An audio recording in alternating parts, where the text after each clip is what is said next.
Welcome to the Pastry Divas. This is Nadia. Today we present pear bread in our toaster oven series. So we were lucky enough to have a neighbor that has pears. So we went over, with permission of course, and selected our very own pears right out of the tree. So the key to picking pears out of the tree is to give them a little twist, and they should come off just perfect without branches, because you don't want to damage the tree for future use. So then, in our kitchen, we have got our dry ingredients in the bowl. We're gonna mix them together so everything's all even before we go in with the wet ingredients. So just, a spatula, spoon, whatever you've got around, toss it up, mix it up, make sure that cinnamon is all good in there. So this recipe we've done is a little bit of a modified banana bread.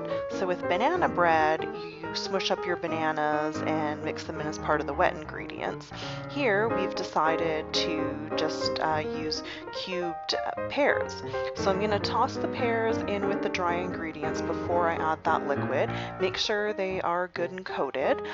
Do note that if you try this with any sort of fruit with a pit in it, like cherry halves, the flour is going to cake in that cherry crevice and you won't be able to do it. But really, any kind of fruit should be fine.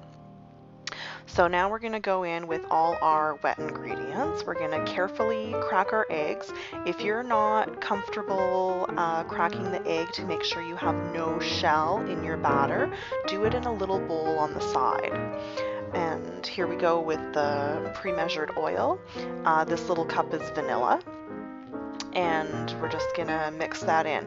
Now this bread, because we have whole pear cubes as opposed to smushed up banana, we have a tiny bit less liquid, but not to worry, the liquid from the pear is gonna come out in the oven, so we'll still end up with a nice moist recipe.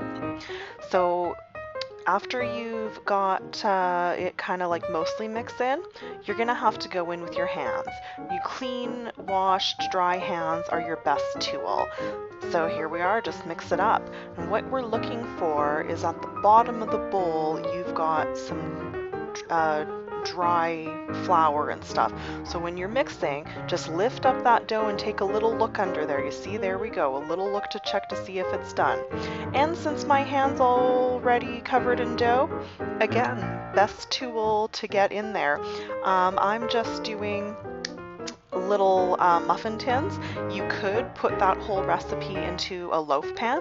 One, I don't have a loaf pan at this location, and two, I found it was easier and more efficient to cook in the toaster oven if I did everything in muffin tins. They're just smaller, there's larger surface area, it cooks a little bit more evenly, and that's what I've decided to do. Plus, you know what? I don't like slicing banana bread.